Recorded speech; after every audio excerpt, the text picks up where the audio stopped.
রব্বুল আলামিন, আমরা তো আপনার ইবাদত করি, আমরা আপনার গুণগান করি, আপনার জিকির করি, আপনার আবার আলাদা করে মানুষ তৈরি করার দরকার কি? তারা আবার কেন ইবাদত করবে? কি আপনার ইবাদতের দরকার? আল্লাহ পাক এবার বলতেছে, ও ফেরেশতারা, ইন্নী আ'লামু মা লা তা'লামুন।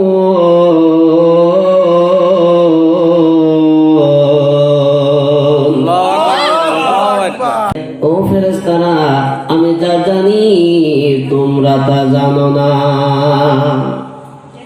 আমাদের অঞ্চলের, আমাদের দেশের অধিকাংশ তাফসীরকারক শুধু তাফসীর এইটুকুই করে, ইন্নী আ'লামু মা লা তা'লামুন, আমি যা জানি তোমরা তো জানো না। এর মধ্যে গোপন কথা কি আছে? আল্লাহ এই যে বলল আমি যা জানি তোমরা তা জানো না, তাহলে আল্লাহর কাছে কি গোপন কথা লুকানো আছে? তাফসীরকারগণ ব্যাখ্যা করেছেন। এর একটা ব্যাখ্যা হলো, তাফসীরকারগণ বলেছেন ফেরেশতাদের কোনো কাজকর্ম নাই, কোনো খাওয়া দাওয়া নাই, কোনো ঘুম নাই, কোনো প্রস্রাব পায়খানারও প্রয়োজন হয় না। ওই যে সৃষ্টি করেছে তাদেরকে ইবাদত করার জন্য, ওই সেই সময় থেকে শুরু করে যতদিন না পর্যন্ত কিয়ামত হবে ততদিন পর্যন্ত ফেরেশতারা আল্লাহর ইবাদতের ভিতরে ব্যস্ত আছে। কেউ তাদেরকে বাধা দেয় না আল্লাহর গুণগান করতে, কেউ তাদেরকে বাধা দেয় না। কিন্তু মানব জাতি এমন একটা জাতি, তার ঘুম আছে, খাওয়া আছে, প্রস্রাব পায়খানার প্রয়োজন আছে, জৈবিক চাহিদা আছে, তার ব্রেন আছে। এই ব্রেন দিয়ে, বিবেক দিয়ে ভালো মন্দ যাচাই বাছাই করার ক্ষমতা আল্লাহ মানব জাতিকে দিয়েছে। এরপরে যখন নামাজ পড়তে যাবে, ভালো কাজ করতে যাই, ইবলিসের ধোঁকা আছে না নাই? কথা বলেন, কথা বলেন। ইবলিস ধোঁকা দেবে। কেমন ধোঁকা? যখনই নামাজ পড়ার জন্য ইমানদার বান্দানা চিন্তা ফিকির করে, ইবলিস এসে ধোঁকা দিয়ে মানুষদেরকে বিপদগামী করার চিন্তা করে কি করে না? তাহলে ইমানদার বান্দা নামাজে দাঁড়াবে, দাঁড়ানোর পরে ইবলিস শয়তান এসে ধোঁকা দেবে, ও নামাজি, ও আব্দুর রহমান, আব্দুর রহিম, তোমার বাড়িতে না কত কাজ পড়ে আছে, তোমার বাজারে দোকান খোলা পড়ে আছে, এই মুহূর্তে তাড়াতাড়ি ব্যবসা করতে যাওয়া দরকার, এই মুহূর্তে তাড়াতাড়ি মাল ক্রয় করা দরকার কিংবা বিক্রি করা দরকার। নামাজে দাঁড়ালে এই রকম চিন্তা মাথার মধ্যে আসে কি আসে না? কথা বলেন, কথা বলেন। তাফসীর আমার দিকে খেয়াল করে, নাইলে বুঝবেন না কথাগুলো। যখন আপনি আমি নামাজে দাঁড়াই, ইবলিস বারবার ধোঁকা দেয় আর মনন্দ দিকে চলে যায়। আবার ইমানদার বান্দা কি করে? ইবলিসের ধোঁকাকে প্রতিহত করে দূরে সরাইয়ে দিয়ে আবার নামাজের জন্য, নামাজের ভিতরে ধ্যান মগ্নতা ফিরিয়ে আনার চিন্তা আমরা করি কি করি না? কথা বলেন। নামাজের মধ্যে আবার মন ঘুরে আনার চিন্তা করি। এই যে ইবলিস ধোঁকা দিচ্ছে, তার সঙ্গে জিহাদ করতেছি, জিহাদ করে মনটা ঘুরাই আমরা ইবাদতের ভিতরে আবার ঘুরাই নিয়ে আসতেছি। আল্লাহ তাআলার কাছে এই চিত্রটা এত বেশি পছন্দ হয়ে যায়, আল্লাহ বলে, ও ফেরেশতারা, তোমরা না বলেছিলে মানুষ সৃষ্টি করার দরকার নাই? দেখো দেখো, তাকাইয়া দেখো, গভীর রজনীতে প্রচন্ড শীত, আরামের বিছানায় চাইলে লেপের মধ্যে ঘুমাতে পারতো, বসে থাকতে পারতো, কিন্তু আমার বান্দা কোরআন শোনার জন্য, কোরআন বোঝার জন্য দেখো শীতের মধ্যে এসে বসে আছে। ও ফেরেশতারা, তোমাদের তো কোনো কষ্ট নাই, তোমাদের কোনো চিন্তা নাই। আমার বান্দার কত টেনশন, পরিবারের টেনশন, সন্তান ছেলে মেয়ের টেনশন, টাকা পয়সা উপার্জন করার টেনশন, চাকরির টেনশন, কাজকর্মের টেনশন, কত রকম টেনশন আমার বান্দার মাথায় আছে। সব টেনশনকে জয় করে, সবগুলোকে ছুঁড়ে ফেলাইয়া দিয়ে আমার বান্দা আমার খুশি করার জন্য এই শীতের সময় ঠান্ডা পানি দ্বারা ওযু করে দেখো দেখো আমার বান্দা নামাজে দাঁড়িয়ে গেছে। ও ফেরেশতারা, আমি জানি আমার বান্দা চাইলে পাপ কাজ করতে পারতো, আমার বান্দা চাইলে গুনার কাজ করতে পারতো, কিন্তু আমার বান্দা সব কিছু ফেলে রেখে আমার সন্তুষ্ট করার জন্য, আমাকে খুশি করার জন্য আমার বান্দা আমার সামনে সিজদা অবনত হয়ে গেছে। এই জন্য ইন্নী আ'লামু মা লা তা'লামুন, আমি যা জানি তোমরা তা জানো না।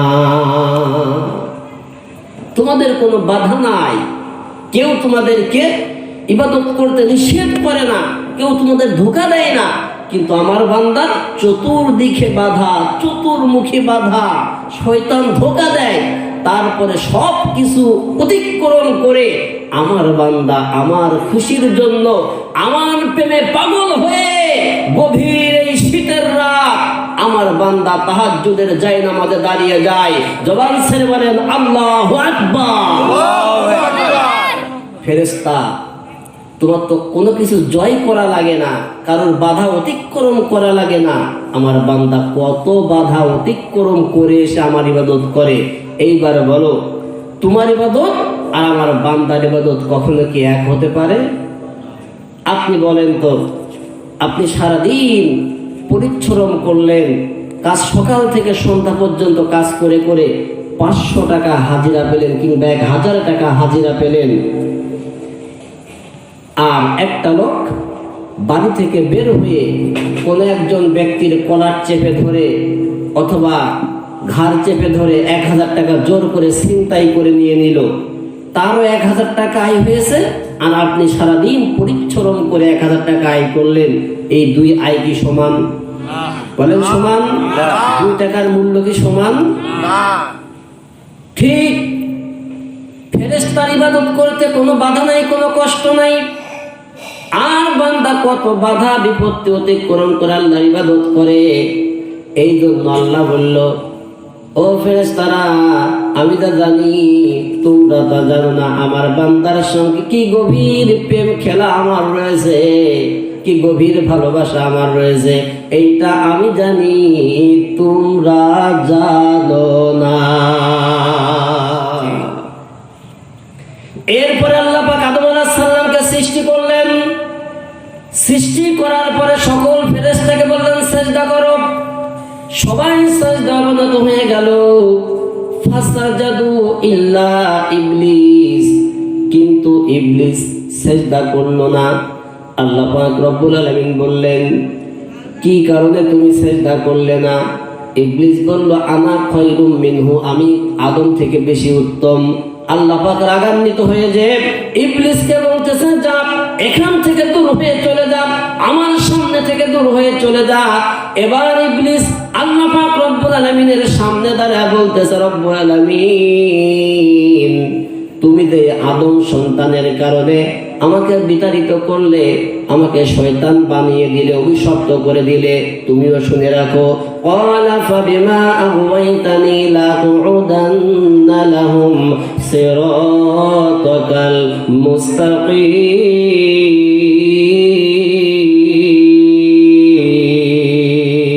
আল্লাহু আকবার।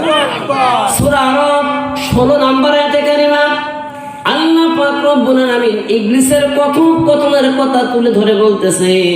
ইবলিস এবার আল্লাহর সামনে দাঁড়িয়ে বলতেছে, আল্লাহ, আমাকে তুমি শয়তান বানিয়ে দিয়েছো, এই কারণে লাআকুউদান্না লাহুম সিরাতাকাল মুস্তাকিম, তোমার যেই সত্য পথ আছে, ন্যায়ের পথ আছে, সিরাতাল মুস্তাকিমের যেই পথ আছে, এই পথের মাঝখানে আমি ওত পেতে বসে থাকবো, এই পথের মাঝখানে আমি ষড়যন্ত্রের জাল তৈরি করে বসে থাকবো।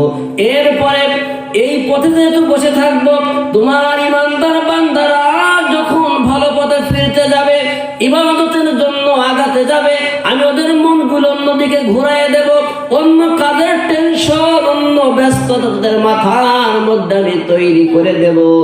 এই জন্য তোমার ইমানদার বান্দারা তোমার পথ খুঁজে পাবে না, তারা তখন বাতিল পথে আমার পথে চলে আসবে। তার বাস্তব দৃষ্টান্ত এই জায়গাতেও দেখেন, অনেক মানুষের ইচ্ছা আছে তাফসীর মাহফিলে আসবো, কোরআনের কথা শুনবো, কিন্তু ইবলিস শয়তান এত কাজের চাপ তাদের মাথার মধ্যে চাপিয়ে দিয়েছে, তারা কাজের ভিড়ের কারণে মাহফিল আসার সময় পায় নাই। কথা বলেন ঠিক কিনা? আমার ভাইরা, তাহলে এবার ইবলিস রাব্বুল আলামিন আপনার সত্য পথের উপর আমি দাঁড়িয়ে থাকবো, ফলে আপনার বান্দারা সত্য পথ খুঁজে পাবে না। এ পর্যন্ত বলেই শেষ না, এরপরে ইবলিস আবার বলতেছে সুম্মা লাআতিয়ান্নাহুম মিন বাইনি আইদিহিম ওয়া মিন খালফিহিম ওয়া আন আইমানিহিম ওয়া আন শামাইলিহিম ওয়া লা তাজিদু আকসারাহুম শাকিরিন।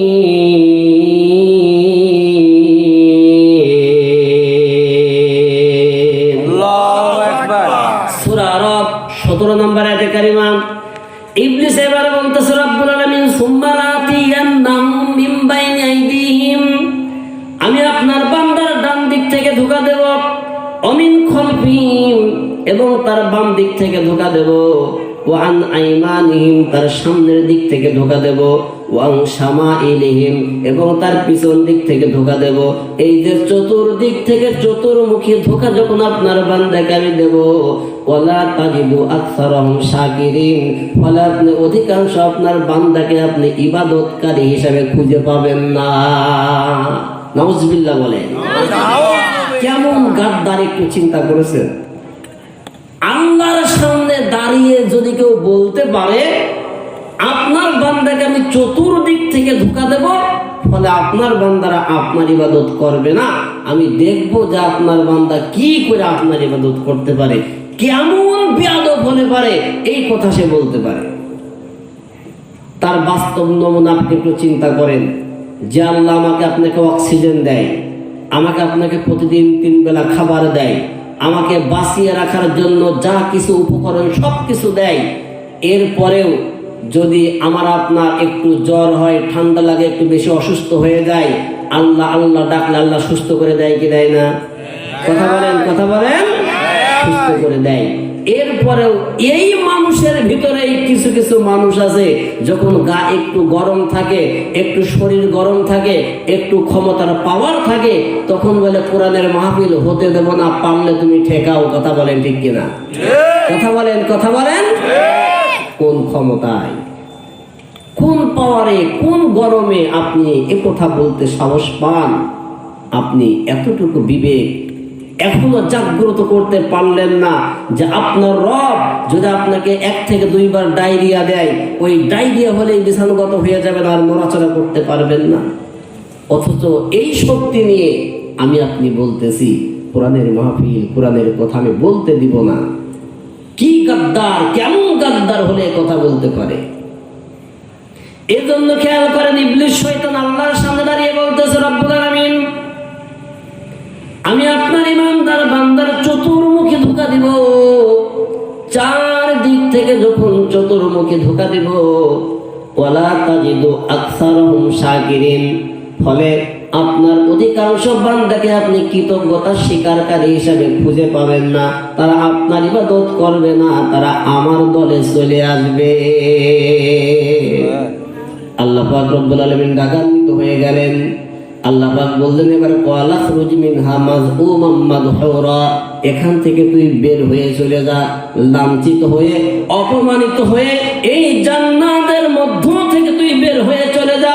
তবে এই কথাও শুনে রাখ, লামান তাবিআকা মিনহুম লাআমলা আন্না জাহান্নামা মিনকুম আজমাইন।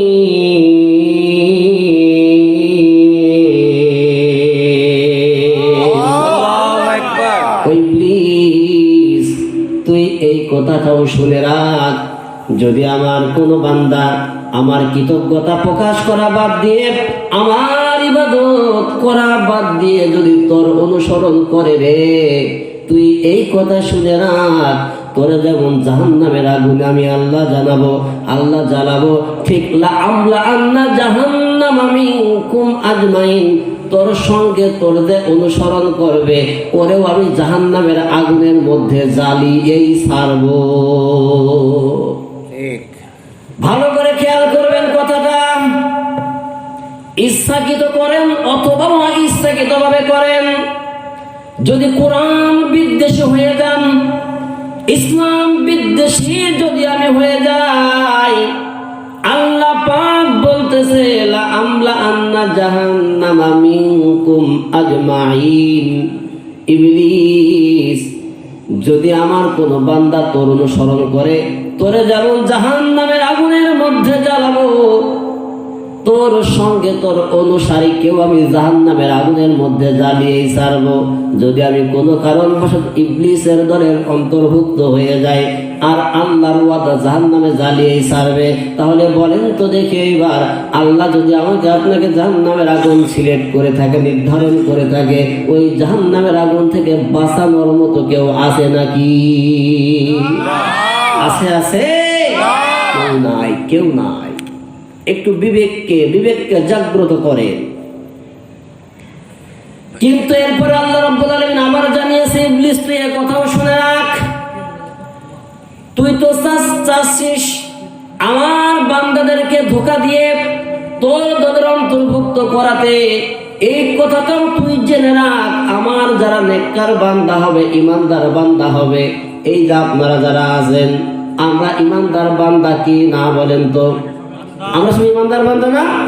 আমরা সবাই ইমানদার না? আমরা সবাই ইমানদার বান্দা। এই কারণেই এত শীত, এত ইম্পর্টেন্ট কাজ ছিল, এত সময়ের মূল্য ছিল আমার আপনার, সব কিছুকে তোয়াক্কা করে ছেড়ে দিয়ে কোরআন শুনতে এসেছি। আল্লাহর প্রিয় বান্দা না হলে এটা সম্ভব ছিল না। এজন্য আল্লাহ বলতেছে, ইবলিস শুনে রাখ, আমার প্রিয় বান্দা যারা হবে, আমার নিকটস্থ বান্দা যারা হবে, আমার বান্দার উপরে তোর কোনো কর্তৃত্ব চলবে না, তোর কোনো পাওয়ার চলবে না।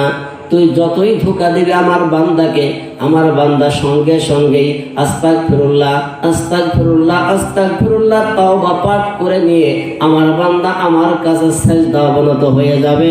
জবান ছেড়ে বলা যাবে কি সুবহানাল্লাহ।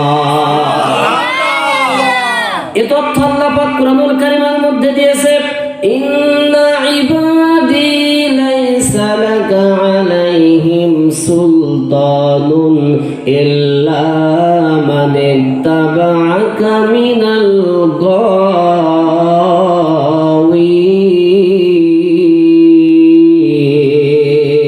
আল্লাহু আকবার। ও ইবলিস তুই শুনে রাখ, যারা আমার নিকটস্থ বান্দা, আমার অনুসারী যারা বান্দা, ইল্লা মান ইত্তাবা'আকা মিনাস সুলতান, তার উপরে তোর কোনো সুলতানগিরি নাই, অর্থাৎ কোনো কর্তৃত্ব নাই, কোনো পাওয়ার নাই, কোনো ক্ষমতা নাই। আমার আনুগত্যশীল বান্দা যারা, তাকে তুই কখনো ধোঁকা দিয়ে পরাস্ত করতে পারবি না। তবে যদি কেউ আমার আনুগত্য বাদ দিয়ে তোর অনুসারী হয়ে যায়, তার কথা ভিন্ন। যদি কেউ তোর অনুসারী হয়ে যায়, তাহলে তুই শুনে রাখ, ওয়া ইন্না জাহান্নামা লামাউইদুহুম আজমাইন।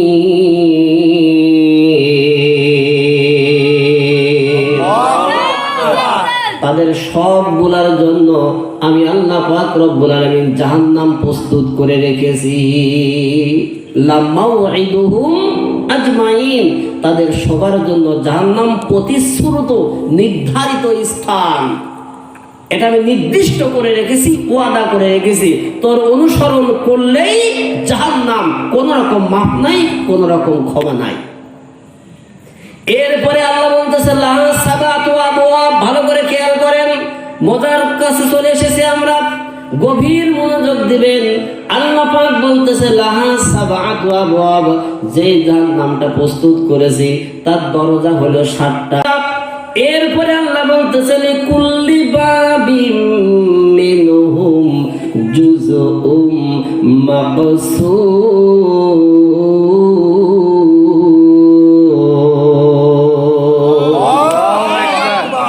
এবং এই যে 7টা দরজা আছে, প্রত্যেকটা দরজা এক এক দলের জন্য আমি আল্লাহ পাক রব্বুল আলামিন নির্দিষ্ট করে রেখে দিয়েছি।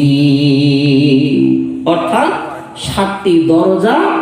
এর তাফসীরের ব্যাখ্যায় এসেছে, হযরত আলী রাদিয়াল্লাহু তাআলা বলেছেন 7টি দরজা মানে 7 তলা বিশিষ্ট। জাহান্নাম হবে একটি, সেই জাহান্নামের তলা হবে কয়টা? 60টা তলা হবে, ওই 60টা তলার 60টি দরজা হবে। এখানে 60টি দরজা মানে 7 তলা বোঝানো হয়েছে। কোন কোন তাফসীরকারগণ বলেছেন যে না, জাহান্নাম হবে একটা বিশাল বড় একটা এরিয়া, এই সমস্ত এরিয়াকে একত্রে বলা হবে জাহান্নাম। আর এই এরিয়ার মধ্যে জাহান্নামের 7টা শাখা থাকবে, 7টা ভাগ থাকবে। আর যে ব্যক্তি যে অপরাধ করেছে সেই অপরাধ অনুযায়ী অপরাধীকে এক এক জাহান্নামে পাঠিয়ে দেওয়া হবে। আর যে যে অপরাধ করেছে সেই অপরাধ অনুযায়ী তার জন্য জাহান্নামের দরজা প্রস্তুত রাখা হবে। তাহলে এখান থেকে তাফসীর বোঝা যায় জাহান্নামের মূল সংখ্যা হলো একটা, জাহান্নাম মূল হলো একটা। এই একটা থেকে আল্লাহ পাক শাখা বের করেছেন কয়টা? 7টা। তাহলে একটা থেকে শাখা বের হয়েছে 7টা। আরেকটা তাফসীরের বর্ণনায় পাওয়া যায় যে জাহান্নামের সংখ্যা হলো 7টা। এই 7টার মধ্যে একটার নাম হলো জাহান্নাম, ওইটার নাম থেকে নামকরণ করা হয়েছে সবগুলোকে একত্র করে জাহান্নাম। যেমন ধরেন একটা গ্রামের নাম রাখা হলো মমিনপুর। কেন রাখা হয়েছে? ওই গ্রামের মমিন লোকটা খুব প্রভাবশালী একজন ব্যক্তি অথবা খুব ভালো মানের একজন ব্যক্তি, তার নামকে কেন্দ্র করে গ্রামের নাম রাখা হলো মমিনপুর, সুলতানপুর, সলেমানপুর, এরকম নাম হয় না? কেন হয়? ব্যক্তিকে কেন্দ্র করে। ঠিক এই জাহান্নামের 7টা প্রকার আছে, 7টা শাখা আছে। এর মধ্যে সব থেকে মেন হাইলাইট প্রধান যেটা, সেটার নাম হলো জাহান্নাম। একে কেন্দ্র করে 7টিকে একত্রে বলা হয়েছে জাহান্নাম। কিন্তু মূল তাফসীরটা হলো এটা, লাহা সাবাতু আবওয়াব, জাহান্নামের আছে 7টি দরজা, মানে জাহান্নামের সংখ্যা হলো 7টা। কথা কি ক্লিয়ার? তাহলে জাহান্নামের সংখ্যা কয়টা? 7টা। এবার 7টার নাম কি কি একটু খেয়াল করেন। জাহান্নাম, জাহিম, সাকার, সাইর, হুতামা, লাজা, হাবিয়া, এই 7টা হলো জাহান্নামের শাখা। এবার এই যে আল্লাহ বললেন যে যদি কেউ তোর অনুসরণ করে আমি তাদেরকে ওই জাহান্নাম জ্বালিয়েই ছাড়বো, এবং প্রত্যেকটা দলের জন্য আলাদা আলাদা জাহান্নাম আছে। তাহলে কোন দলের জন্য কোন জাহান্নাম শোনা দরকার আছে না নাই? আছে না নাই? শুনবেন তো সবাই। এই 7টা জাহান্নামের পরিচয় এবং কারা কারা জ্বলবে কোন জাহান্নামে, এটার পরিচয় দিতে গেলে পরে কিন্তু রাত 12টা বাজবে। থাকবেন তো সবাই? সবাই থাকবেন? হ্যাঁ, কে কে থাকবেন না দেখে থাকবেন না, কে হাত তোলেন। হ্যাঁ, ঠিক আছে। জিকির করেন, লা ইলাহা ইল্লাল্লাহ, লা ইলাহা ইল্লাল্লাহ, লা ইলাহা ইল্লাল্লাহ, মুহাম্মাদুর রাসূলুল্লাহ সাল্লাল্লাহু আলাইহি ওয়াসাল্লাম। তাহলে জাহান্নামের 7টি প্রকার। আমরা একটু আগাই, সামনের দিকে আগাই, দেখি আল্লাহ পাক কোন জাহান্নামে কাকে জ্বালাবেন। এই বাবারা এদিকে আমার দিকে কথা বলা যাবে না বাবা, একটু তোমরা না খুব সুন্দর ছেলে, হ্যাঁ একটু শান্ত সিস্টেমে বসতে পারবে না? পারবে না? হ্যাঁ ঠিক আছে। দেখি একটু, তুমি আজকের মাহফিলের সব থেকে সেরা, ঠিক আছে? প্রমাণ করে দিবা যে হ্যাঁ আমি চুপ থাকতে পারি, দুষ্টামো করি না, গল্প করি না। পারবা তো? দেখবো ইনশাআল্লাহ। তাহলে আমার ভাইরা, প্রথম নাম্বার হলো জাহান্নাম। খেয়াল করেন, প্রথম নাম্বার জাহান্নামের 7টি প্রকারের মধ্যে প্রথমটাই হলো জাহান্নাম। জাহান্নাম শব্দের অর্থ হচ্ছে নিকৃষ্ট জায়গা, শাস্তির জায়গা, আযাবের জায়গা। এবার আসেন, এই প্রথম নাম্বার জাহান্নামে কারা জ্বলবে? আল্লাহ পাক রব্বুল আলামিন কোরআনুল কারীমের মধ্যে জানিয়েছে, যারা আল্লাহকে অস্বীকার করে, আল্লাহর কোরআনের আয়াতে কারিমাকে অস্বীকার করে, কোরআনুল কারীম সত্য কিতাব জানা বুঝার পরেও এটাকে অস্বীকার করে, এইটার সঙ্গে বিরোধিতা করে, কোরআনকে নিভিয়ে দেওয়ার পরিকল্পনা করে, ইসলামের সঙ্গে শত্রুতা করে, জানা বুঝার পরেও ব্যক্তিগত স্বার্থ কিংবা দলীয় স্বার্থ কিংবা ক্ষমতার কারণে কিংবা ব্যক্তিগত কোনো দ্বন্দ্বের কারণে কোরআনের সঙ্গে শত্রুতা করে, বিরোধিতা করে, এরকম লোক এ সমাজে, এ দেশে আছে না নাই? কথা বলেন, কথা বলেন। এবার আসেন, আল্লাহ পাক রব্বুল আলামিন কোরআনুল কারীমের মধ্যে জানিয়েছেন, ইন্না ইন্নাল্লাযীনা কাযযাবু বিআয়াতিনা ওয়াস্তাকবারু আনহা লা তুফাত্তাহু লাহুম আবওয়াবুস সামাই ওয়া লা ইয়াদখুলুনাল জান্নাতা হাত্তা ইয়ালিজুল জামালু ফি সাম্মিল খিয়াত।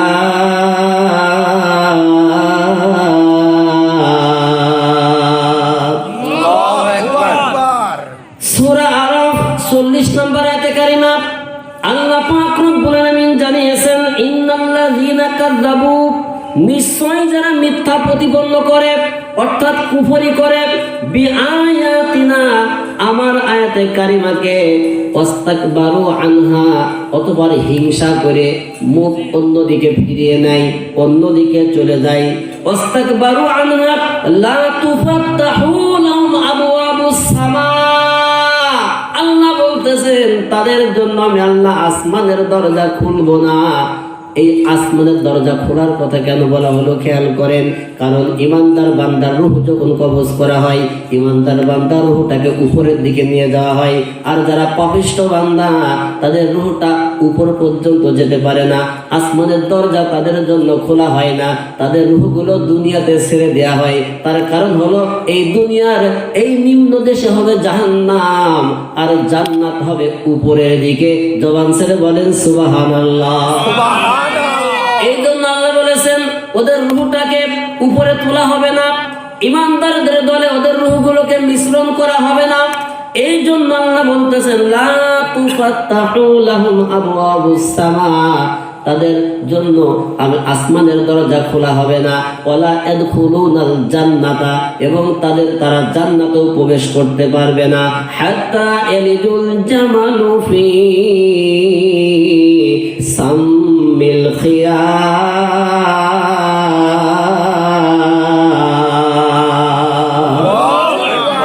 যতক্ষণ না পর্যন্ত সূচের পিছনে যে ছোট্ট ছিদ্র আছে, এই ছিদ্র দিয়ে উট প্রবেশ করতে না পারে। আমি আবার রিপিট করতেছি কথাটা, কারণ কথার গুরুত্ব কত বেশি এটা বোঝানোর জন্য। খেয়াল করেন, আল্লাহ পাক বলতেছেন যারা আমার আয়াতে কারিমাকে অস্বীকার করে, মিথ্যা প্রতিপন্ন করে, অহংকার করে, ক্ষমতার দাপট দেখিয়ে কোরআন থেকে মুখ অন্যদিকে ফিরাই নিয়ে চলে যায়, কোরআন শুনতে চায় না, মানতে চায় না, এই মানুষগুলোর জন্য আমি আসমানের দরজা খুলবো না। তারা জান্নাতেও প্রবেশ করতে পারবে না যতক্ষণ না পর্যন্ত সূচের পিছনে যে ছোট্ট ছিদ্র আছে এর মধ্য দিয়ে উট প্রবেশ করতে না পারবে। আপনারা কি সূচ চেনেন? সূচ কি করে বলেন তো? সেলাই করে। ওর পিছনে মনে হয় অনেক বড় ফুটা থাকে না, অনেক বড় ছিদ্র থাকে না? কত বড় ছিদ্র থাকে? হ্যাঁ, একটা চিকন সুতা ঢুকানো হয়। এই সুতাটাই অনেক সময় যদি একটু মোটা হয়ে যায়, যতই মাতব্বারি হও, যতই ঠেলা ঠেলে করো, আর কাজ হবে না, আর কিছু করতে পারবে না। তাহলে সামান্য একটা সুতা মোটা হওয়ার কারণে আপনি প্রবেশ করাতে পারছেন না। আল্লাহ বলতেছে যতক্ষণ না একটা উট এই ছিদ্র দিয়ে প্রবেশ করতে না পারবে, ততক্ষণ পর্যন্ত তাদেরকে জান্নাতে ঢুকতে দেওয়া হবে না। এখন বলেন তো, কিয়ামত পর্যন্ত চেষ্টা করলেও সূচের পিছন থেকে উট ঢুকতে পারবে? পারবে? এটা যেমন অসম্ভব, আল্লাহ তাআলা এখানে বুঝিয়েছেন যারা আমার ইসলামকে নিয়ে ষড়যন্ত্র করে, আমার কোরআনকে নিয়ে ষড়যন্ত্র করে, কোরআনের কথাগুলো প্রচার করতে না দেয়, এরা সূচের পিছনে উট ঢোকা যেমন অসম্ভব, এরা আমার জান্নাতে ঢুকবে সেটাও অসম্ভব। আমার জান্নাতে তারা ঢুকতে পারবে না, প্রবেশ করতে পারবে না। এ পর্যন্তই শেষ না। মুসলমান ভাইরা আমার, ভালো করে খেয়াল করেন, পর্দার আলে মা বোনেরা যারা বসেছেন ভালো করে খেয়াল করেন।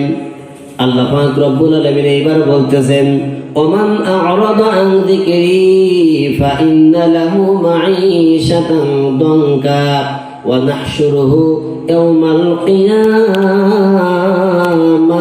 আ'মা।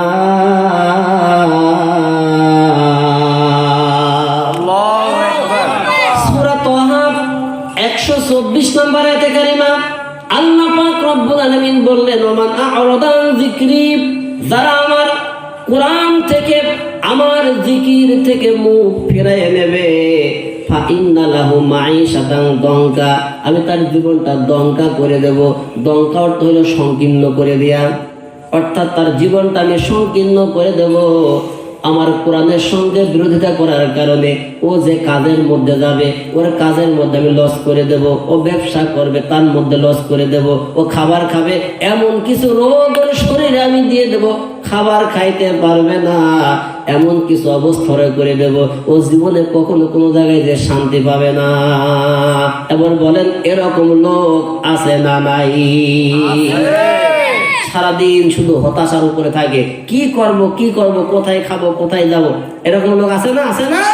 একটু খেয়াল করে দেখবেন, এই মানুষগুলো আল্লাহকে বিশ্বাস করে না, পরকাল বিশ্বাস করে না, কোরআন মানে না। এই জন্যই হতাশা তাদের মধ্যে এসেছে। প্রকৃত অর্থে ইমানদার যারা, তাদের তো কোনো হতাশা নাই। আছে? বলেন বলেন, ইমানদারের কোনো হতাশা নাই। লা খাউফুন আলাইহিম ওয়ালা হুম ইয়াহজানুন, ইমানদার যারা, তাদের কোনো ভয় নাই, তাদের কোনো দুঃখ নাই, তাদের কোনো টেনশন নাই। জবান ছেড়ে কোন আল্লাহু আকবার। আল্লাহু আকবার। কেন ভয় নাই, কেন টেনশন নাই?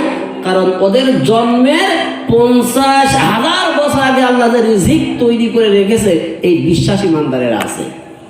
আমি আগামীকাল সকালে কি খাবো, আগামীকাল বাদ দিলাম, এখন এখানে বসে কি খাবো কি করব, এই যে কথা বলতেছে, এই কথার পর কি বলবো, এটা লিখে রেখেছে কে? আল্লাহ। কথা বলেন, বিশ্বাস আছে? বিশ্বাস আছে? এই বিশ্বাস যদি থাকে, তাহলে কি টেনশনের দরকার আছে ভাই? টেনশন কিসের? আমার রিজিক আল্লাহ আমার জন্মের 50,000 বছর আগে প্রস্তুত করেছে, আমি কি নিয়ে টেনশন করব? আমি কোথায় মারা যাব, কিভাবে মারা যাব, এটা আমার জন্মের 50,000 বছর আগে আল্লাহ প্রস্তুত করে রেখেছে, লিখে রেখেছে। সুতরাং আমি জেনে বুঝে কেন কোনো বাতিলকে ভয় করব, শয়তানকে ভয় করব, তাগুতকে ভয় করব? কথা বলেন ঠিক কিনা? সুতরাং ইমানদারকে কেউ কোনো কিছু ভয় দেখিয়ে দাবাতে পারে না। জবান ছেড়ে কোন আল্লাহু আকবার। আমার ভাইরা, তাহলে আল্লাহ বলতেছেন, যদি কেউ কোরআন থেকে মুখ ফিরায় নাই, আমার জিকির থেকে যদি কোনো মানুষ মুখ ফিরায় নেয়, ফাইন্না লাহু মাঈশাতান দঙ্কা, আমি তার জীবনটা দঙ্কা করে দেব, সংকীর্ণ করে দেব।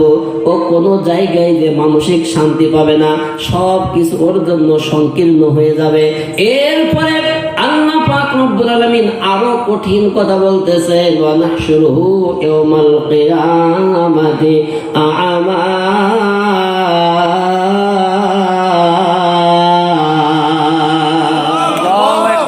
আমি কিয়ামতের মাঠে ওরে অন্ধ করে তুলবো। কেমন হয়ে উঠবে? চোখ অন্ধ হয়ে উঠবে, কিছুই দেখতে পাবে না। এরপরে ওই লোকগুলো আল্লাহর সামনে দাঁড়িয়ে বলবে, ক্বালা রাব্বি লিমা হাশারতানি আ'মা ওয়া ক্বাদ কুনতা বাসীরা। ও রব্বুল আলামিন, হে আমার রব, হে আমার প্রতিপালক, আমি তো সব দেখতে পেতাম, আমার তো চোখ ছিল, কিন্তু আজকে কেন, কি কারণে আমার চোখটা অন্ধ হয়ে গেল, আমি তো কিছুই বুঝি না।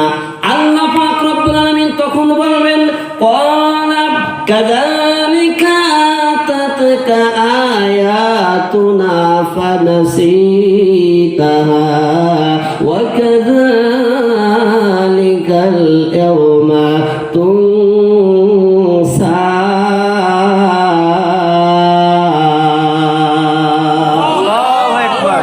আল্লাহ পাক রব্বুল আলামিন এবার বলবেন, তুমি পৃথিবীতে এমনি ভাবে আমার কথা ভুলে গিয়েছিলে, আমার কোরআনের কথা ভুলে গিয়েছিলে, তোমার বাড়ির পাশে কোরআনের কথা হয়েছে, কোরআনের তাফসীর উপস্থাপন করা হয়েছে, কিন্তু তুমি কোরআনের কথাগুলো না শুনে টিভি সারিয়ে দিয়ে ইস্তার জলসা যে বাংলা দেখেছো। এরকম লোক আছে না নাই? এখানে তাফসীর চলতেছে, কত মানুষ এই মাহফিলের আওয়াজ তাদের ঘর পর্যন্ত পৌঁছায়, কিন্তু তারপরেও তাফসীর শুনতে আসে না, কোরআনের কথা শুনতে আসে না, বরং টেলিভিশনে বেশি ভলিউম দিয়ে নাটক দেখতেছে। কথা বলেন ঠিক কিনা? আছে না নাই? আরো জোরে। আল্লাহ তাআলা বলতেছেন সেই কথা, তুমি আমার কোরআনের কথা ভুলে গিয়েছিলে, আমার কথা তুমি ভুলে গিয়েছিলে, ওয়া কাযালিকাল ইয়াউমা তুনসা, এই জন্য আজকে কিয়ামতের মাঠে আমি আল্লাহ পাক রব্বুল আলামিন তোমাকে ভুলে গেলাম। আল্লাহ যদি কাউকে ভুলে যায়, বলেন তো তার জন্য কি অবস্থা, কি করুণ অবস্থা হবে কিয়ামতের মাঠে? বাঁচতে পারবে? পারবে? পারবে? কারোর বাঁচার কোনো সুযোগ নাই। এজন্য আমার ভাইরা, আল্লাহ পাক রব্বুল আলামিনের পরবর্তীতে জানিয়েছেন, এই পর্যন্তই কথা শেষ না। এই লোকগুলোর এই দুইটা চোখ আল্লাহ সবুজ আকৃতি তৈরি করে দেবে। ওয়া নাহশুরুল মুজরিমিনা ইয়াওমাইযিন সুরকা, চোখগুলো সবুজ রং তৈরি করে দেবে। এই কারণে এই যে কিয়ামতের দিনে ফেরেশতারা যেন তাদেরকে এক বাক্যে দেখেই চিনতে পারে যে এই লোকগুলো দুনিয়ার বুকে কোরআন বিরোধী ছিল, ইসলাম বিদ্বেষী ছিল।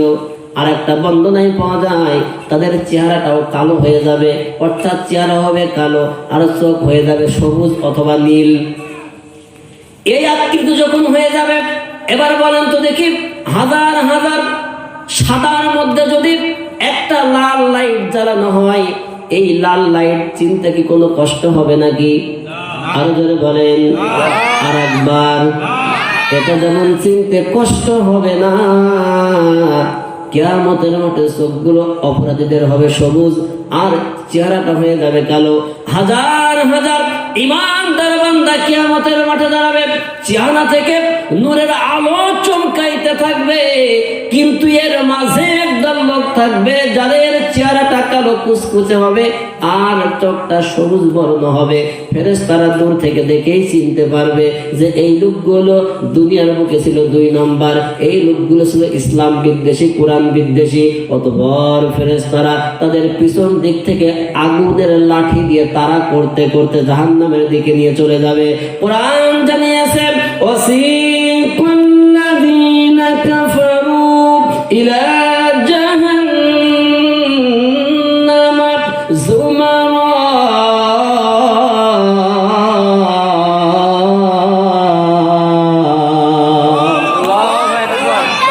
আল্লাহ পাক বলতেছেন, এইবার কাফেরদেরকে ফেরেশতারা আগুনের লাঠি দিয়ে পিছন দিক থেকে তাড়া করতে করতে সামনের দিকে নিয়ে চলে যাবে। গরুর রাখাল যেমন লাঠি একটা হাতে করে গরুর পিছন দিক থেকে তাড়া করতে করতে নিয়ে যায়, ওই সময় ফেরেশতারা আগুনের লাঠি দিয়ে তাড়া করতে করতে যখন সামনের দিকে নিয়ে চলে যাবে, এই সামনের দিকে মানুষ দৌড়াতে থাকবে। দৌড়াতে দৌড়াতে যাওয়ার পরে সামনে যায় দেখবে বিশাল বড় জাহান্নাম হাজির হয়ে গেছে। এই জাহান্নামে কারা জ্বলবে? এতক্ষণ পর্যন্ত আমরা যেটা শুনলাম, যারা আল্লাহ বিদ্বেষী, কোরআন বিদ্বেষী, যারা আল্লাহ বিদ্বেষী, কোরআন বিদ্বেষী, যারা কোরআনের কথা শুনতে চাই না, যারা কোরআনকে মানতে চাই না, যারা, তারা জ্বলবে এই জাহান্নামে।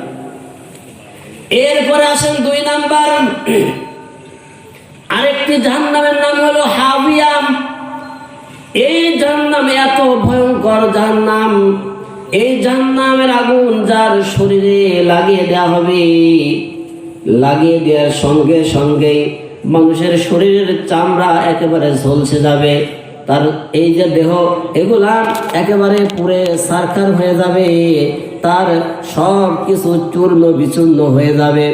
এই মানুষগুলো আল্লাহর কাছে কান্নাকাটি করতে থাকবে, কিন্তু আল্লাহ পাক রব্বুল আলামিন ওই দিন কারোর কান্না শুনবে না।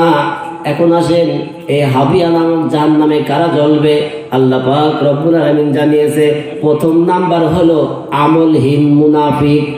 1 নাম্বার আমলহীন মুনাফিক, 1 নাম্বার মুনাফিক। ভালো করে খেয়াল করেন, 1 নাম্বার কি? মুনাফিক। আর একবার মুনাফিক, আরো জোরে মুনাফিক। 2 নাম্বার যে ব্যক্তি রিয়াকারী অর্থাৎ অহংকার করে বেড়ায়। আর 3 নাম্বার যে লোক নামাজ নিয়ে উপহাস করে, ঠাট্টা বিদ্রুপ করে। আর 3 নাম্বার যার আমল নামা কিয়ামতের দিন ওজন দেওয়ার পরে কম হয়ে যাবে। পরনিন্দা, পরচর্চা, চগলখড়ি, মুনাফিকি করতে করতে মানুষের আমল নামা শর্ট হয়ে যাবে, দুর্বল হয়ে যাবে। এই শ্রেণীর মানুষগুলো কিয়ামতের মাঠে এই হাবিয়া নামক জাহান্নামের মধ্যে জ্বলবে। তাহলে এক নাম্বার ছিল হলো মুনাফিক।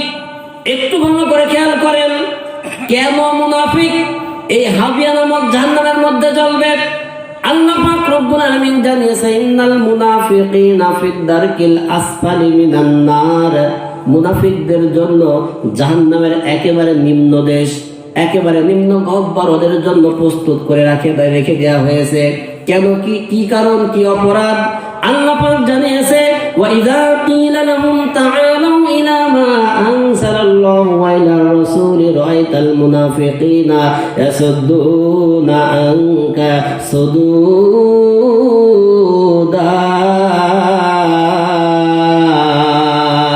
আল্লাহু আকবার। সূরা নিসা 61 নম্বর আয়াতে কারিমা আল্লাহ পাক রব্বুল আলামিন জানিয়েছেন মুনাফিকদের বৈশিষ্ট্যটা কি। ওয়াইদা কিলা লাহুম তাআলাউ, যখন তাদেরকে ডাকা হয়, বলা হয় তোমরা আসো, ইলা মা আনজালাল্লাহ, আল্লাহর কথার দিকে, আল্লাহ যা নাজিল করেছে সেই কিতাবের দিকে, ওয়াইলা রাসূলি, এবং রাসূলের তরিকার দিকে, রাআইতাল মুনাফিকিনা, ওগো নবী তখন তুমি দেখবা মুনাফিকদের অবস্থা, তারা কি করে, ইয়াসুদ্দুনা আনকা সুদুদা।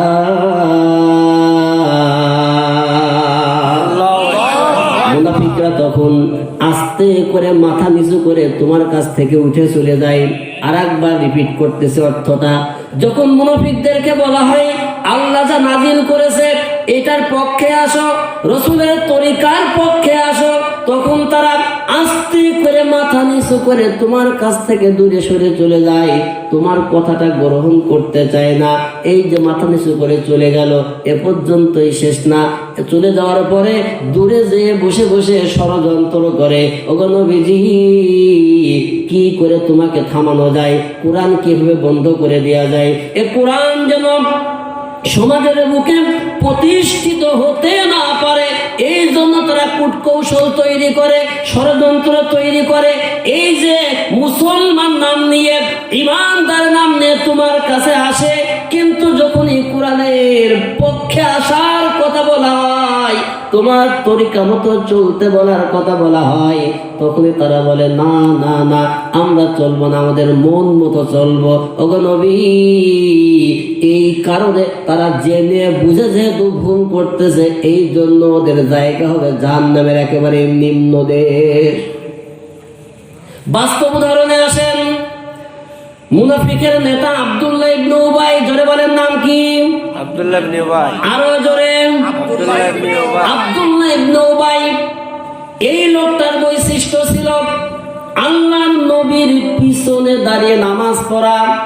রাসূলুল্লাহ নামাজ পড়ায়, রাসূলুল্লাহ মসজিদের ইমাম, আর আব্দুল্লাহ ইবনে উবাই রাসূলের পিছনে দাঁড়িয়ে বিশাল বড় পাগড়ি বাঁধা, পা পর্যন্ত জুব্বা পরা, সাদা ড্রেস, এত সুন্দর পোশাক দেখে মনে হবে এর মতো আল্লাহর ওলি এ জগতের দ্বিতীয় কেউ নাই।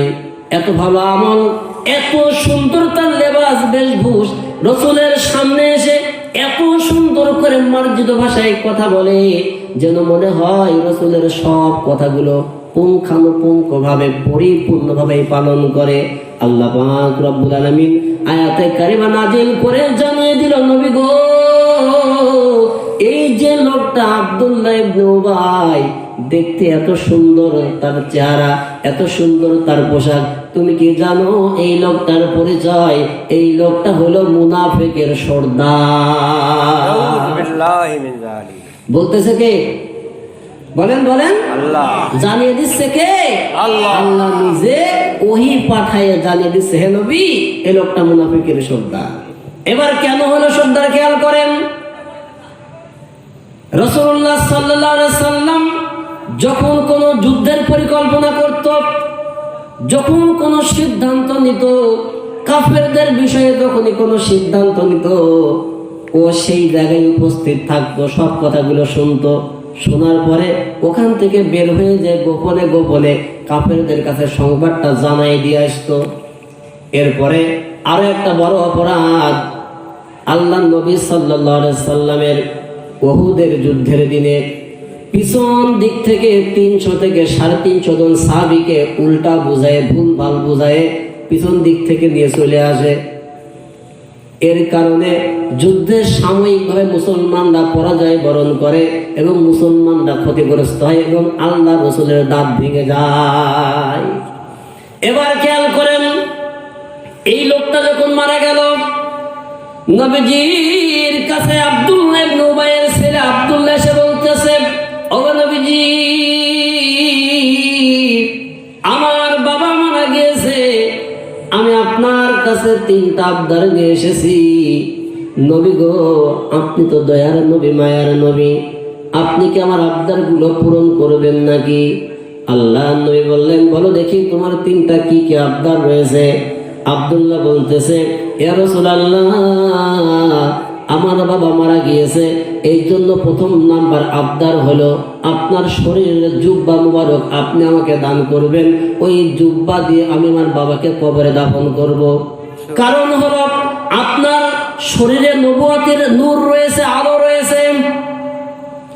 আপনি যে পোশাক পরেছেন, এই পোশাক যদি আমার বাবার গায়ে থাকে, আমার বাবার কবরে কোনো আযাব হবে না। আমি জানি আমার বাবা মুনাফিক ছিল, আমার বাবা ইসলামের ক্ষতি করেছে, কিন্তু সে তো আমার বাবা। এই জন্য আমি আবদার করি আপনার কাছে আপনার জুব্বাটা আপনি আমাকে দেবেন, তাহলে হয়তো আমার বাবার কবর আযাবটা মাফ হয়ে যাবে। আল্লাহ নবী রাজি হয়ে গেলেন। এবার 2 নাম্বার, ওগো নবী, আপনি নিজে যে জানাজা পড়াবেন। রাসূলুল্লাহ রাজি হয়ে গেলেন। 3 নাম্বার, আমার বাবাকে যখন আপনি কবরের মধ্যে দাফন করবেন, দাফন করার আগে কবরের মধ্যে আপনি নামবেন, আপনি শুয়ে খালি গায়ে একবার কবরের মধ্যে ঘোরাঘুরি করবেন, তাহলে আপনার শরীরের নূর কবরের মধ্যে লেগে যাবে, তাহলে ওই কবরে আযাবের ফেরেশতা আর আসবে না। এই 3টা দাবি আপনার কাছে আমার। আল্লাহ নবী বললেন, ঠিক আছে, যাও, আমি রাজি আছি। তুমি জানাজার দাফন করার জন্য যাবতীয় ব্যবস্থা গ্রহণ করো। আব্দুল্লাহ বাড়িতে চলে গেল আর জানাজার যাবতীয় প্রস্তুতি যখন গ্রহণ করলেন দাফন করার জন্য, নবীজি এইবারে যাবেন জানাজা করার জন্য। পিছন দিক থেকে হযরত ওমর রাসূলুল্লাহর জুব্বাটি ধরলেন। ওগো নবীজি, এই লোকটার জানাজা করা যাবে না, কারণ এই লোকটা হলো ইসলামের সবথেকে বড় শত্রু। ওগো নবী, এই লোকটা আপনার এত কষ্ট দিয়েছে, এই লোকটার কারণে আপনার দন্দান মুবারক শহীদ হয়েছে, ওদের প্রান্তর আপনার দাঁত ভেঙে গিয়েছে, আপনার মাথা ফেটে গিয়েছে। ও নবী, এই লোকটার কারণে কত সাহাবীরা শাহাদাত বরণ করেছে। ইসলামের যত ক্ষতি এই লোকটা করেছে, অন্য কেউ তো এত ক্ষতি করে নাই। ওগো নবীজি, এই জন্য আমি চাই এই লোকের জানাজা আপনি পড়াবেন না। নবীজি বলতেছেন, উমার, জামা ছেড়ে দাও, আমার আল্লাহ পাক তো এখনো আমাকে নিষেধ করে নাই। জবান ছেড়ে কোন সুবহানাল্লাহ। কেমন দয়ার নবী, মায়ার নবী, একটু খেয়াল করেন কোন নবীর উম্মত আমরা হয়েছি, খেয়াল করেন। যার বিষয়ে আল্লাহ বলতেছে, গো নবী, এই লোকটা হলো টাটকা মুনাফিক, তারপরেও নবীজি তারা জানাজা করার জন্য প্রস্তুত, কারণ এখন আল্লাহ ওহী নাযিল করে নাই, জানাই নাই। মনে মনে হযরত ওমর চিন্তা করতেছে বা চাচ্ছে যে হয় এই মুহূর্তে যদি আল্লাহ একটা আয়াতে কারিমা নাযিল করে রাসূলুল্লাহকে নিষেধ করতো তাহলে খুব ভালো হতো। নবী কেমন, নবীর সাহাবী কেমন চিন্তা করেন। সাহাবী মনে মনে কল্পনা করতেছে, চিন্তা করতেছে, আর আল্লাহর কাছে বলতেছে, রব্বুল আলামিন, একটা আয়াত যদি তুমি নাযিল করে দিতে এই মুহূর্তে, তাহলে আমার অন্তরটা প্রশান্তিতে ভরে যেত। আমি চাই না এই লোকটার জানাজা পড়ানো হোক। উমরের মতের সাথে আমার আল্লাহ মত মিলাই দিলেন। আমার আল্লাহ পাক রব্বুল আলামিন সঙ্গে সঙ্গে আয়াতে কারিমা নাযিল করে রাসূলুল্লাহকে জানাই দিলেন, ওগো নবী, ওগো রাসূল, ইস্তাগফির লাহুম আও লা তাস্তাগফির লাহুম, ইন তাস্তাগফির লাহুম 70 মাররাতান ফালাইয়াগফিরুল্লাহু লাহুম। জবান ছেড়ে বলেন আল্লাহু আকবার। আল্লাহ পাক বললেন নবী গো ইস্তাগফির লাহুম আও লা তাস্তাগফির লাহুম, ও নবী তুমি তার জন্য দোয়া করো আর না করো উভয়ই সমান। একবার দুইবার না 70 মাররাতান ফালাই ইয়াগফিরাল্লাহু লাহুম, ও নবী তুমি যদি 70-এর অধিক বারো এই লোকটার জন্য দোয়া করো, নবী গো আল্লাহ পাক তোমার দোয়া কবুল করবে না। নবী কেমন নবী জানেন? কেমন নবী? নবী যদি আকাশের দিকে এই আঙ্গুল দিয়ে ইশারা করে চাঁদ 2 টুকরা হয়ে যায়। সুবহানাল্লাহ। কেমন নবী, কেমন পাওয়ারফুল নবী। মুখ দিয়ে যদি বলেন হ্যাঁ জায়েজ হয়ে যায়, শরীয়তে ওটাই জায়েজ। যদি বলেন না ওটা হারাম, ওটা আর করা যাবে না, মনে মনে সংকল্প করেছে কাবা পরিবর্তন হওয়া দরকার, আমার আল্লাহ পাক রব্বুল আলামিন কাবা পর্যন্ত রাসূলুল্লাহর সন্তুষ্টির জন্য পরিবর্তন করে দিয়েছে। আর এই নবী আল্লাহর কাছে দোয়া করতেছে, আল্লাহ বলতেছে নবী গো একবার দুইবার না 70 মাররাতান ফালা ইয়াগফিরাল্লাহু লাহুম, তুমি যদি তার জন্য 70-এর অধিক বার দোয়া করো ওগো নবী তারপরেও তোমার দোয়া আল্লাহ পাক কবুল করবে না। কেন করবে না? কারণ ওই লোকটা হলো মুনাফিক, ওই লোকটা হলো কাফের, ও বেঈমান হয়ে মৃত্যুবরণ করেছে। এ পর্যন্তই কিন্তু শেষ না। এরপরে আল্লাহ পাক রব্বুল আলামিন জানিয়েছেন ওয়ালা তুসাল্লি আলা আহাদিন মিনহুম মাতা আবাদা ওয়ালা তাকুম আলা কবরিহি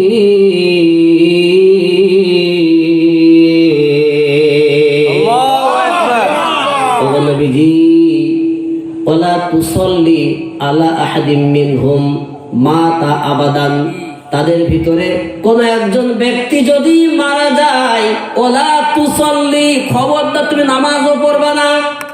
অর্থাৎ হে নবী তাদের ভিতরে কেউ যদি মারা যায় তুমি তার জানাজা নামাজ আদায় করাবা না। এ পর্যন্তই শেষ না। এরপরে আবার আল্লাহ বলতেছেন মাতা আবাদা ওয়ালা তাকুম আলা কবরিহি, তাদের কবরের পাশে দাঁড়াবা না, অর্থাৎ তাদের জন্য সেখানে যে দোয়াও করবা না, তার মানে তাদের কবর জিয়ারত করতেও তুমি কবর স্থানে যাবা না। কেমন ভয়ঙ্কর কথা একটু খেয়াল করেন। আল্লাহ বলতেছে নবী গো তার কবরের পাশে দাঁড়াবা না, তার কবর জিয়ারত করবা না, জানাজাও পড়াবা না, তার জন্য দোয়াও করতে যাবা না। এইবার আমার মতো ছোটখাটো হুজুর যদি সমাজের কোন ইসলাম বিদ্বেষী কোন মুনাফিক কায়দার মানুষকে বলে এ লোকটা সারা জীবন ইসলামের শত্রু ছিল, এর জানাজা আমি পড়াবো না, পরের দিন বলবে হুজুর তোমার মতো হুজুরের দরকার নাই, তুমি চলে যাও, তোমার মতো হুজুরের আর দরকার নাই। কত কায়দায় মিটিং হবে, কয়বার যে মিটিং বসবে, আর অপমান যে কত কায়দায় করবে তার ঠিক নাই।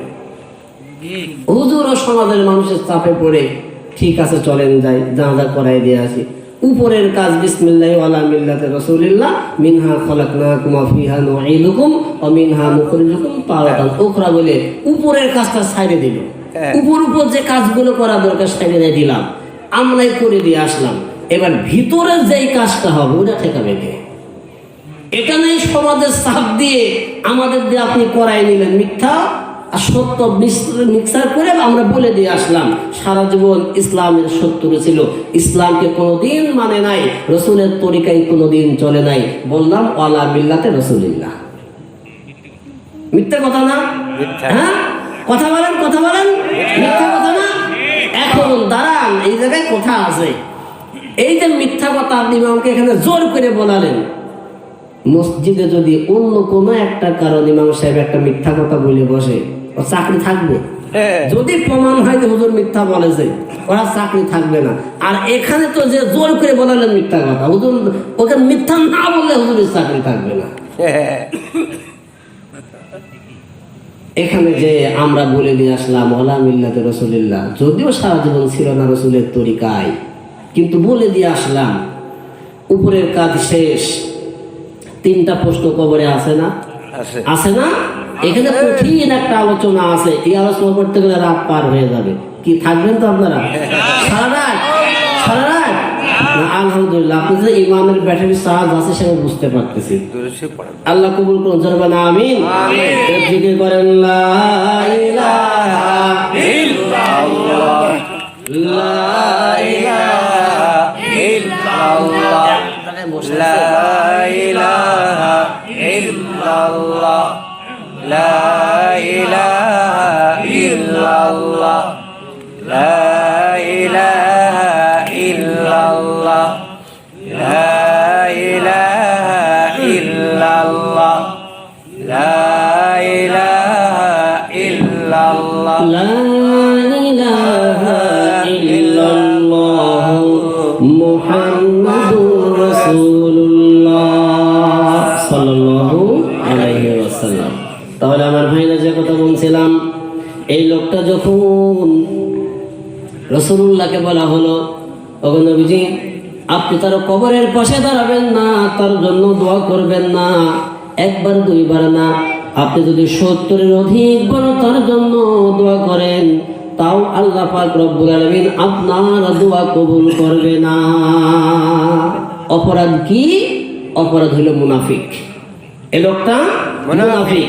তাহলে যারা মুনাফিক, এদের জায়গা হবে কোথায়? জাহান্নামের একদম একদম তলদেশ। ইন্নাল মুনাফিকিনা ফি দারকিল আসফালি মিনান নার, একদম তলদেশে তাদের জায়গা হবে। এরপরে 2 নাম্বার, যারা আল্লাহ রসুলের সঙ্গে শত্রুতা করেছে, জানা বুঝার পরেও রসুলকে কষ্ট দিয়েছে, রসুলের মনে আঘাত দিয়েছে। একটু ভালো করে খেয়াল করেন, রাসূলুল্লাহর আপন চাচা নাম হইল আবুল আহাব। নাম কি? আবুল আহাব। আরো জোরে বলেন। আবুল আহাব। আবুল আহাব রাসূলুল্লাহ যেই দিন দিনের দাওয়াত দেওয়ার জন্য মক্কার বড় বড় নেতাদেরকে এক জায়গায় ডাকলেন, পাহাড়ের পদদেশে যাওয়ার পরে দিনের দাওয়াত দিলেন। রাসূলুল্লাহর আপন চাচা আবুল আহাব বলতেছে, তাব্বাল্লাকা আলী হাযা জামাতানা, হে মুহাম্মদ তোমার ধ্বংস হোক। ধরে কোন নাউজুবিল্লাহ।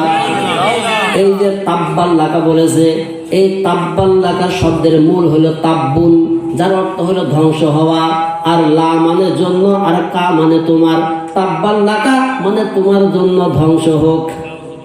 এই যে রাসূলুল্লাহর ক্ষেত্রে এমন শব্দ ব্যবহার করেছে, আমার আল্লাহ পাক রব্বুল আলামিন সহ্য করে নাই। যখন আবুল আহাব বলেছে, হে ভাতিজা তোমার ধ্বংস হোক, তুমি কি এই কারণে আমাদেরকে এই জায়গায় একত্রিত করেছো, এই জায়গায় ডেকেছো দিনের দাওয়াত দিবা, ইসলামের দাওয়াত দিবা, আমাদের কি কাজকর্ম নাই, আমাদের কি সময়ের কোনো মূল্য নাই, তুমি আমাদেরকে এই জায়গা অযথাই কেন ডেকেছো? রাসূলুল্লাহকে এমন লানতমূলক কথা বলার কারণে, ধ্বংসাত্মমূলক কথা বলার কারণে রাসূলুল্লাহ মনে মনে কষ্ট পেয়েছে। আল্লাহর নবী আরশের দিকে তাকিয়ে আছে। আল্লাহ পাক রব্বুল আলামিন বিশ্ব নবীর কাছে সূরা লাহাব নাযিল করে দিয়ে বলতেছে, নবীজি তুমি দুঃখ পেও না, কষ্ট পেও না। ও যে তাব্বাল্লাকা, তাব্বুন শব্দ ব্যবহার করেছে, পরে ব্যবহার করা শব্দ দিয়ে আমি আল্লাহ ওকে পৃথিবী থেকে ধ্বংস করে দেব, তার সংবাদ তোমাকে জানিয়ে দেব। আল্লাহ পাক সূরা লাহাব নাযিল করলেন, তাব্বাত ইয়াদা আবি লাহাবি ওয়া তাব্বা মা আগনা আনহু মালুহু ওয়া মা কাসাব। জবান ছেড়ে বলেন আল্লাহু আকবার। আল্লাহ পাক বললেন, হে নবী, তাব্বাত ইয়াদা আবি লাহাবি ওয়া তাব, আবুল আহাবের 2 হাত ধ্বংস। মা আগনা আনহু মালুহু ওয়া মা কাসাব, তার সম্পদ, সন্তান, সন্ততি তার জন্য কোনো কাজে আসে নাই, কোনো উপকারে আসে নাই। যখন এই সূরা নাযিল করা হয়ে গেল, আবুল আহাব দৌড়াতে দৌড়াতে বাড়িতে চলে গেছে। বাড়ি যাওয়ার পরে তার 3টা সন্তান ছিল, উতবা, উতাইবা আর মাতআব। এই 3টা সন্তানের মধ্যে উতবা আর উতাইবা, এই 2টা ছেলের সঙ্গে রাসূলুল্লাহর 2 কন্যাকে বিয়ে দেওয়া হয়েছিল, উম্মে কুলসুম এবং রুকাইয়া। আবুল আহাব সন্তানদের কাছে যে বলতেছে, হে আমার সন্তানেরা, মুহাম্মদ আমার বিরুদ্ধে সূরা নাযিল করেছে, এখনই যাও মুহাম্মাদের কন্যাদেরকে তালাক দিয়ে আসো। ছোট ছেলে উতাইবা লাফ দিয়ে দাঁড়ায় গেছে, আব্বা আপনি চিন্তা করবেন না, মুহাম্মাদের এত বড় সাহস যে আপনার বিরুদ্ধে সূরা নাজিল করে। সঙ্গে সঙ্গে তার স্ত্রীর নাম ছিল উম্মে কুলসুম, চুলের মুঠি ধরে রাসূলের কাছে এসেছে। আল্লাহর নবী খানে কাবার পাশে দাঁড়িয়েছিলেন, সেই জায়গায় নিয়ে যে মাথার চুল ধরে ধাক্কা দিয়ে রাসূলের সামনে ফেলে দিয়েছে। নাউজুবিল্লাহ বলেন। ধাক্কা দিয়ে ফেলে দেওয়ার পরে রাসূলের মুখের উপরে থুতু নিক্ষেপ করেছে। এরপরে বলেছে, হে মুহাম্মদ, আমি তোমাকে নবী বলে স্বীকার করি না, তুমি যে আল্লাহর কথা বলো সেই আল্লাহকেও আমি মানি না। কিন্তু ওই যে থুতু যখন নিক্ষেপ করেছে, আল্লাহ পাক রব্বুল আলামিন জিবরাইলকে ডাক দিয়ে বলে, জিবরাইল রে যাও যাও, তাড়াতাড়ি চলে যাও, আমার নবীজির গায়ে যেন থুতু না পড়ে। সুবহানাল্লাহ। জিবরাইল আমিন দ্রুত চলে আসলেন, নবীজিকে সাইড করে দিলেন, ছড়াই দিলেন। থুতু নবীজির গায়ে পড়ল না, কিন্তু নবীজির মনটা বড় খারাপ। রাসূলের সামনে আল্লাহকে গালি দিয়েছে, রাসূলকে সহ্য করতে পারে নাকি? আরো জোরে বলেন। নবীর সামনে যদি আল্লাহকে কেউ গালি দেয়, নবীরা সহ্য করতে পারে না। আবার যদি কোনো মানুষ নবীকেও গালি দেয়, আল্লাহও সহ্য করতে পারে না। এই জন্য ইমানদার যারা হয়, এদের সামনে যদি কেউ আল্লাহ এবং আল্লাহ রাসূলকে গালি দেয়, ইমানদাররাও সহ্য করতে পারে না। কথা বলেন ঠিক কিনা? আমাদের শরীরে এক বিন্দু রক্ত থাকা পর্যন্ত আমার রাসূলকে কেউ গালি দিলে, আমার আল্লাহকে কেউ গালি দিলে আমরা বরদাস্ত করতে পারি না। কথা বলেন ঠিক কিনা? আমার ভাইরা, রাসূলের মন খারাপ। আল্লাহর নবী আল্লাহর দিকে তাকিয়ে আছে। হঠাৎ করে নবীজি উতাইবার বিরুদ্ধে একটা বদদুয়া করে দিলেন, লানত করলেন, আল্লাহুম্মা সাল্লিত আলাইহি কালবাম মিন কিলাবিকা। রব্বুল আলামিন, উতাইবার বিরুদ্ধে তোমার যত কুকুর আছে, এই কুকুর বাহিনীর মধ্য থেকে একটা কুকুর তুমি তার বিরুদ্ধে লেলিয়ে দাও। নবীজি দোয়া করতে দেরি, কবুল হতে দেরি হবে নাকি? কথা বলেন, কথা বলেন। নবীজির বদদুয়া কবুল হতে দেরি হয় নাই। যখন নবীজি বলেছেন, আল্লাহ তোমার যত কুকুর বাহিনী আছে তার মধ্য থেকে একটা কুকুর তুমি উতাইবার বিরুদ্ধে লেলিয়ে দাও, আল্লাহ পাক দোয়া কবুল করলেন। আর সিরিয়ার একটা কুকুরের নাকে উতাইবার শরীরের ঘিরান পৌঁছায়া দিলেন। উতাইবা আছে মক্কায়, আর কুকুর আছে সিরিয়ায়, প্রায় শত শত মাইল দূর। তাহলে খেলা আছে না নাই? কথা বলেন। শত শত মাইল দূরে কুকুর আছে, আর উতাইবা আছে কেবল মক্কায়। তাহলে মাঝে একটা খেলা জমবে, চরম জুমা খেলা একটা আছে। একটু খেয়াল করে নেবেন। উতাইবা বাড়িতে চলে গেল। বাড়ি যাওয়ার পরে বলতেছে, আব্বা আপনার কথা মতো আমি আমার স্ত্রীকে তালাক দিয়ে আসলাম। এ পর্যন্তই শেষ না, আমি তাকে গালি দিয়েছি এবং তার মুখের উপরে থুতু নিক্ষেপ করেছি। এ কথা শোনার পরে আবু লাহাব তার সন্তানকে বুকের সঙ্গে জড়িয়ে ধরে বলতেছে, বাপ তুই তোমার আপন বাপের মতো কাজ করেছিস। নাউজুবিল্লাহ বলেন। তুই আমার বাপের মতো কাজ করেছিস। আপনি বাস্তবতায় মিলান। এ সমাজেও কিছু কিছু মানুষ আছে, তার দলের কর্মীদেরকে বলে অমককে মেরে আয়, অমককে হত্যা করে আয়, অমককে গুম করে আয়, অমকের সম্পদ ডাকাতি করে নিয়ে আয়, ছিনতাই করে নিয়ে আয়। যখন তার দলের কর্মীগুলো গুম করে, খুন করে, হত্যা করে নেতার কাছে ফিরে যে বলে, ভাই আপনার কথা মতো অমককে মেরে দিয়ে আসলাম, অমককে গুম করে দিয়ে আসলাম, তখন নেতা কি বলে, তুই তোমার আপন ভাইয়ের মতো কাজ করেছিস। কি বলে না? বলে না? বলে। আরে তুই তোমার আপন ভাইয়ের মতো কাজ করেছিস, আয় আমার বুকে আয়। এ সিলসিলা কাহার? ওই আবু লাহাবে। আবু লাহাব বলেছিল, তুই তোমার আপন বাপের মতো কাজ করেছিস, আয় আমার বুকে আয়। এখন ওই কায়দায় চলে রে ভাই, তুই তোমার আপন ভাইয়ের মতো কাজ করেছিস, আয় আমার বুকে আয়। এখন বলেন, অপরাধ যারা গোপনে করে কিংবা প্রকাশ্যে করে, আল্লাহ পাক দেখে কি দেখে না? পৃথিবীতে যদি বিচার না হয়, টাকা পয়সার কারণে, ক্ষমতার কারণে, হয়তো আপনার বিচার কেউ করলো না, বিচারক আপনার পক্ষে রায় দিল না, রায় অন্যদিকে ঘুরাই দিল। আহকামুল হাকিমিন, আল্লাহ একদিন বিচার করবে। মালিক ইয়াউমিদ্দিন, বিচার দিলে মালিককে আল্লাহ। আরো জোরে আল্লাহ। ওই দিন আল্লাহ পাক যেই দিন বিচার করবে, ফামান ইয়ামাল মিসকালা যাররাতিন খায়রান ইয়ারা ওয়া মান ইয়ামাল মিসকালা যাররাতিন শাররান ইয়ারা। যার আমল নামায় যাররা পরিমাণ সরিষা দানা পরিমাণ নেক আমল আছে তাও দেখবে, আবার সরিষা দানা পরিমাণ বদ আমল যা কিছু করেছে সব তার সামনে হাজির হয়ে যাবে। তাহলে বিচার হবে কি হবে না? হবে কি হবে না? এজন্য যারা এই অপরাধের মধ্যে জড়িত, অশ্লীলতা পাপাচারের মধ্যে জড়িত, আল্লাহ পাক রব্বুল আলামিন তাদেরকে হেদায়েত দান করুন। জোরে পড়েন আমিন। তাহলে আমার ভাইরা খেয়াল করেন, উতাইবা যখন বাবার কাছে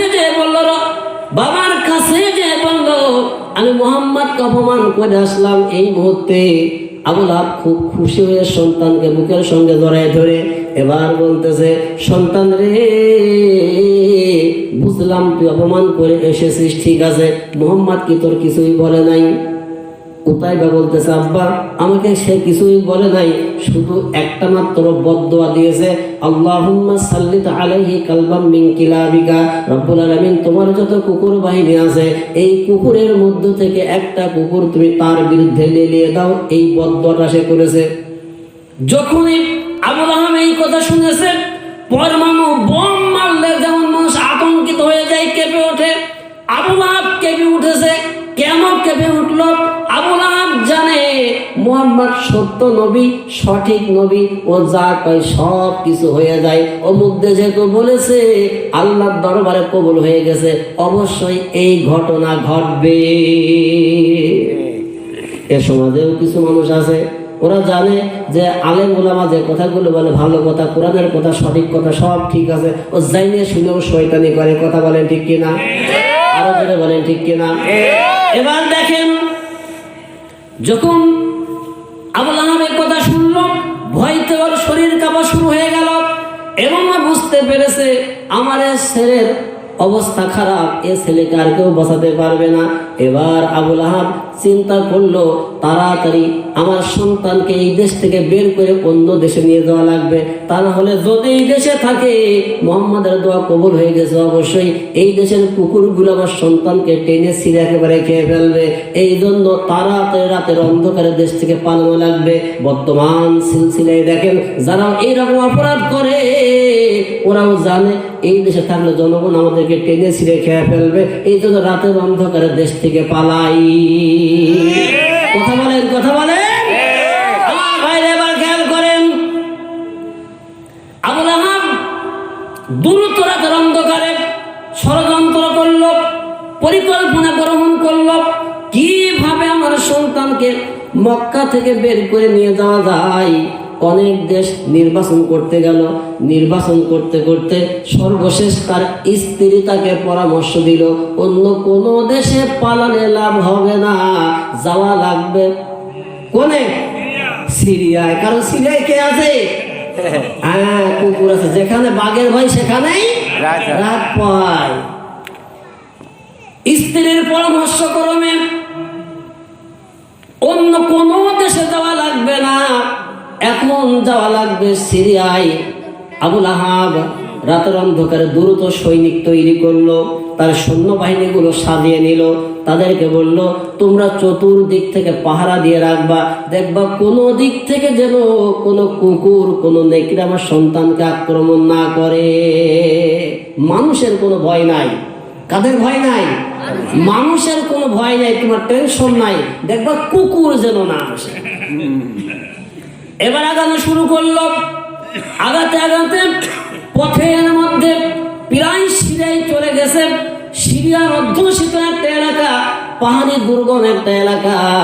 সেই জায়গায় যাওয়ার পরে আবু লাহাবের সৈন্যবাহিনী যারা আছে তাদের ঘোড়া ক্লান্ত হয়ে গেছে, উটগুলো ক্লান্ত হয়ে গেছে, আর সামনে আগাতে পারে না, জায়গায় বসে পড়েছে। এত পিটাই, এত কিছু করে, আর পশুগুলোর সামনে আগাতে পারে না। তখন তারা বুঝতে পারলো যে পশুগুলো ক্লান্ত হয়ে গেছে, হয়তো এই কারণে আর এখান থেকে যাওয়া যাচ্ছে না। তাহলে রাতের অন্ধকারে আমাদেরকে এখন এই জায়গায় কি করা যাবে, এখানে তাঁবু গাড়া লাগবে। এবার তারা ওই মরুভূমির মধ্যেই সেখানে তাঁবু গাড়লো রাতে থাকার জন্য। কিছুক্ষণের মধ্যে আল্লাহ পাক এক পাগলাকে পাঠিয়ে দিয়েছে। পাগলরা অনেক সময় সত্যি কথা বলে না, হ্যাঁ, উচিত কথা বলে দেয়। এক পাগলাকে আল্লাহ পাঠিয়ে দিলেন। কোন কোন গল্পের মধ্যে এসছে যে সে ছিলেন একজন খ্রিস্টান পাদ্রী, আবার কোন কোন জায়গায় এসছে পাগলা কোয়ালিটির মানুষ।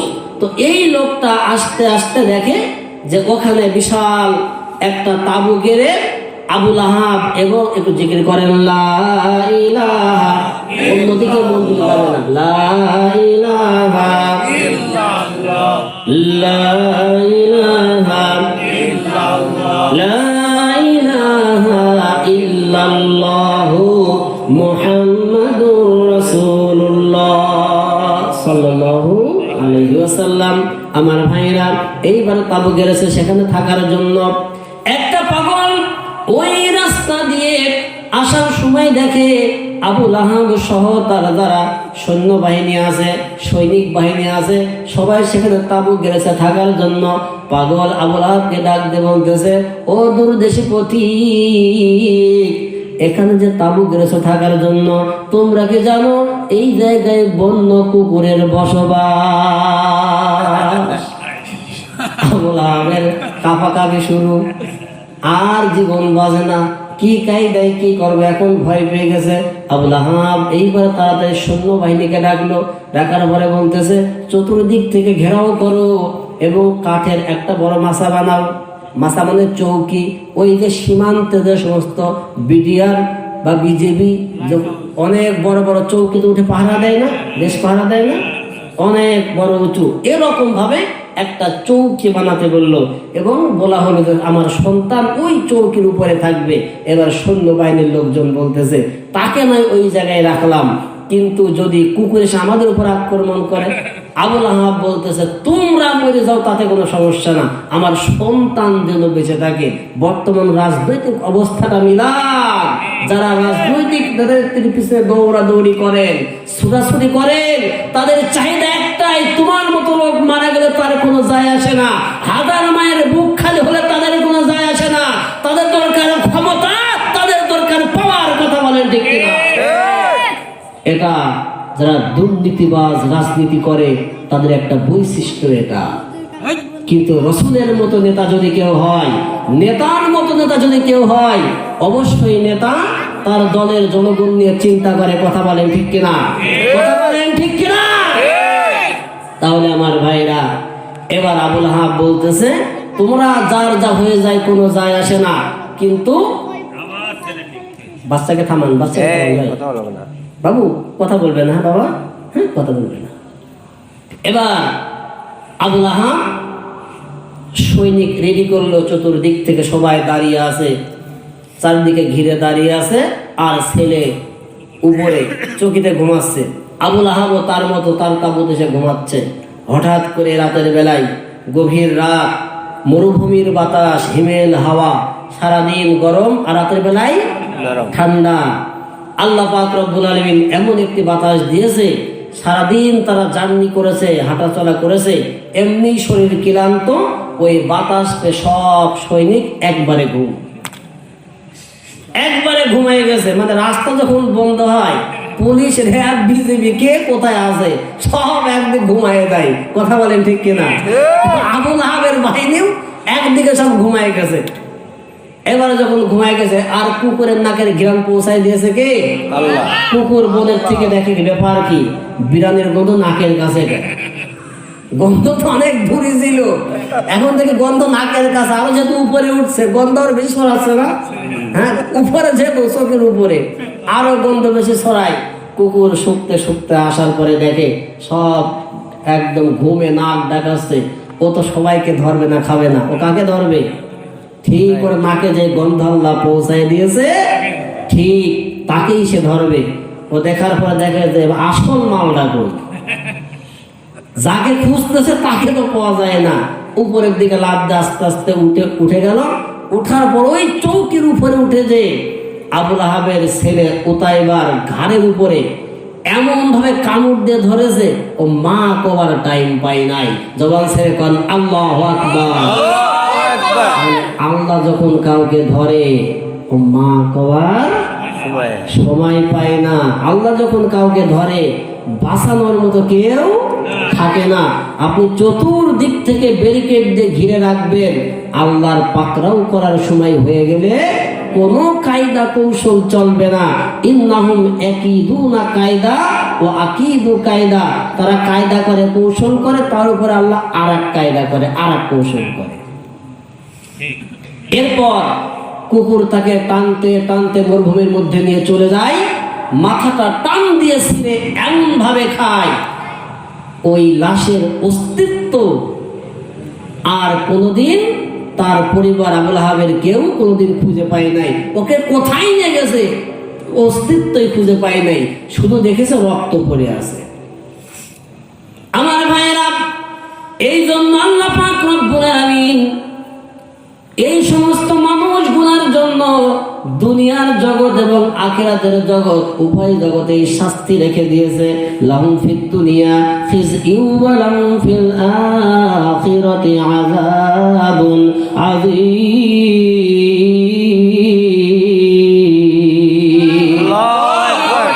তাদের জন্য আছে দুনিয়াতে লাঞ্ছনকর শাস্তি এবং পরকালেও রয়েছে কঠিন যন্ত্রণাদায়ক শাস্তি। মাত্র দুইটা জাহান্নামের বর্ণনা দিয়েছি, একটা হলো জাহান্নাম, একটা হলো হাবিয়া। এরপর সাকার, সাইর, হুতমা, লাজা, আরো 5টা পড়ে আছে। আলোচনা প্রায় 2 ঘন্টার কাছাকাছি চলে এসেছে। আমরা রাত যেহেতু আগামীকাল আবার আপনাদের আলোচনা আছে, আগামীকাল তাফসীর হবে, আমরা রাত আর সামনের দিকে আগাচ্ছি না। আল্লাহ যদি তৌফিক দান করেন আগামী না আর আগানো যাচ্ছে না।